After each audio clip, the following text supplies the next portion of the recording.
Friends, আসলে আমাদের ব্যাপারটা হলো উঠলো ভাই চলো কটক যাই। তাই আমরা এই যে সকাল সকাল উঠলো ভাই চলো কটক যাই প্ল্যান করে নিয়ে আমরা বেরিয়ে পড়েছি। আর আমাদের সাজ দেখে বুঝতেই পারছো আমরা কোথায় যাচ্ছি। আমরা যাচ্ছি মায়াপুর। আসলে প্রায় 9টার সময়ও ঠিক ছিল না কোথায় ঘুরতে যাব, কিন্তু হ্যাঁ আজকে আমরা ঘুরতে যাব সেটা ঠিক ছিল, কিন্তু কোথায় যাব ঠিক ছিল না।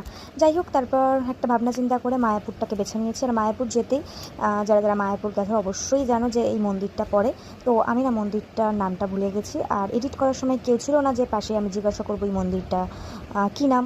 যাই হোক, তারপর মন্দিরে ঢুকতে এই যে পুকুরটা ছিল, পুকুরটার জল ছিটিয়ে নমস্কার করা হলো। তারপর এই যে এখানটা চলে এলাম পুরো ঘুরে নিয়ে মন্দিরটা। আর এখানে না নানান মানে আমাদের যে কি বলবো বড় বড় যে লোকজন বা বড় বড় যে মনীষী সবার এখানে ফটো সব ছিল। তো সেটাই আমি একটু ভিডিও করে নিলাম, বেশ ভালো লাগলো। আমার কাছে এটা একটু স্পিড দিয়ে দিয়েছি, কিন্তু আমার কাছে একটা স্লো করা ভিডিও আছে, কার কার ছবি আছে সেটা দেখা যাবে। আর তারপর এই জায়গাটা, আহা কি শান্তির একটা জায়গা, যেরকম দেখতে সুন্দর তেমনই পরিবেশটা কি বলবো, এত ঠান্ডা এখানটার, একদম নিস্তব্ধ। কি বলবো, কোনো একটা আওয়াজ নেই, সবাই সবার মতো শুয়ে বসে রয়েছে। তারপর শ্বশুরের সাথে চলে গেলাম, কারণ আমার শ্বশুরকে দেখেছিলাম দিদিকে আসতে। তো বললাম কি আছে ওখানে, তো কেউ আসতে চাইলো না, তো শ্বশুরের সাথে চলে আসলাম এই যে এখানে। আর এখানে এই যে এই নিম গাছটাই দেখতে এসেছিলো আমার শ্বশুর, আর পাশে ওই যে ওই কৃষ্ণের যে মন্দিরটা ছোট করে সেটাও ছিল। তারপর আমরা চলে এলাম অনেকক্ষণ ওখানে বিশ্রাম টিশ্রাম নেওয়ার পর মায়াপুরে।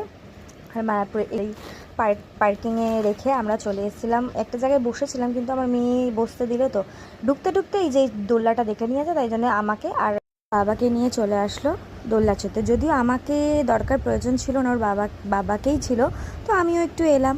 আর হ্যাঁ, আমরা মায়াপুরে ঢোকার আগেই আমরা আমাদের দুপুরের খাবারটা খেয়েই আমরা ঢুকেছিলাম, সেটার ভিডিও করতে ভুলে গেছি। আর এই যে ওই দিকে বসে রয়েছে শ্বশুর শাশুড়ি, আর এই দিকে বসে রয়েছি আমরা। একটু জল টল খেয়ে নিলাম, একটু বিস্কুট কিনেছিলাম, বিস্কুট খেয়ে নিলাম। তারপর এখন ভাবলাম যে এখানে এই গাছের তলায় একটু বিশ্রাম নিই, কারণ প্রচুর রোদ, প্রচুর গরম।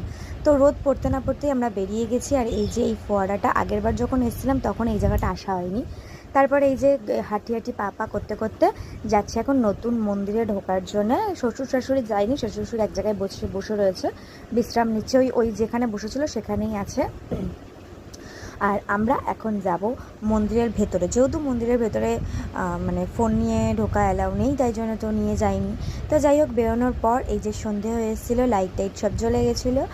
আর আমরা এখন সব ঘোরাঘুরি করে এখন আরও একটু গোপী ড্রেস কিনবো, এগুলোও কিনেছি এখান থেকেই, আবার একটু গোপী ড্রেস কিনবো। তো গোপী ড্রেস কেনা টেনা হয়ে গেছে, যে হাতের প্যাকেটগুলো দেখছো ছাওয়াতে, সেটাই। যাই হোক, আজকের মতো ভিডিওটা এইটুকুই, আমাদের মায়াপুর ঘোরা কমপ্লিট, টাটা।